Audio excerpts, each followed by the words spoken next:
Brexit in all its possible forms is bad for Britain's health services, putting lives at risk.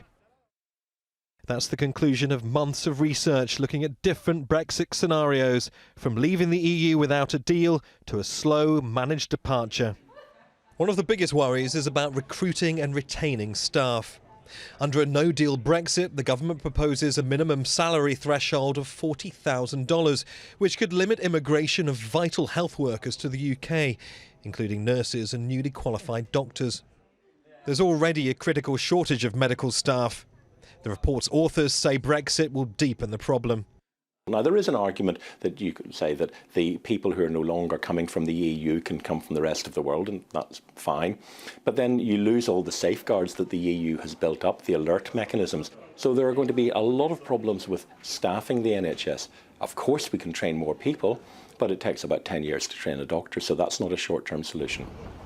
The report also warns that in the event of a no deal, British citizens living in the EU and EU nationals in Britain will no longer be able to access each other's health services for free, raising fears for older residents, including thousands of Brits who've retired to Spain's sunny coastline.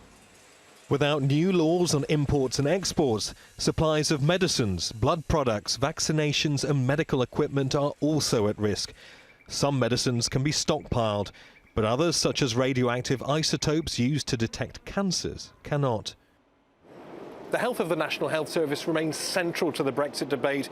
In the run-up to the 2016 Brexit referendum, the Vote Leave campaign claimed that every week £350 million, $460 million would return to the British economy if the UK voted to leave the EU.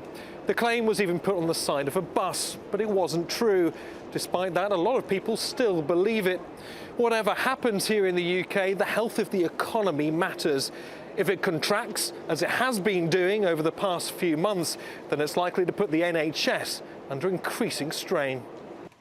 The UK's Health Secretary, Matt Hancock, has written to doctors and hospitals outlining the government's plans to ensure Britain has an additional 6 weeks of supplies in the event of a no-deal Brexit. Thousands of extra fridges have been bought to stockpile drugs. The UK is preparing for a possible national emergency. Many of the country's leading doctors say the diagnosis isn't good. Neave, Al Jazeera, London.